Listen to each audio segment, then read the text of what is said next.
அப்படியே ஒரு பெருசாக ஒரு ஆலமரம் இருந்துச்சா, எல்லாருக்கும் ஒரு பழைய நினைவுகள் மாதிரி அந்த விழுதை பிடிச்சி தொங்கணும்னு ரொம்ப ஆசையாக இருந்துச்சு.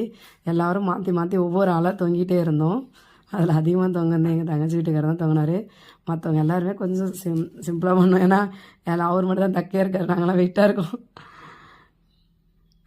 அப்படியே தொங்கிட்டு ஜாலியாக விளையாட்டுருந்தோம் எல்லாருமே.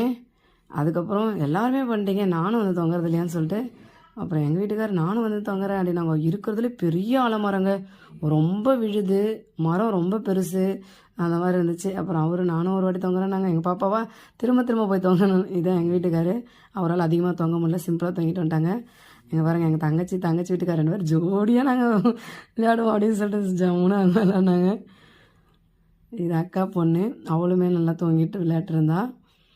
எல்லோரும் மாற்றி மாற்றி நீனும் போட்டி போட்டு அழகாக தொங்கிட்டு இருந்தோம். இந்த மாதிரி உங்களோட பழைய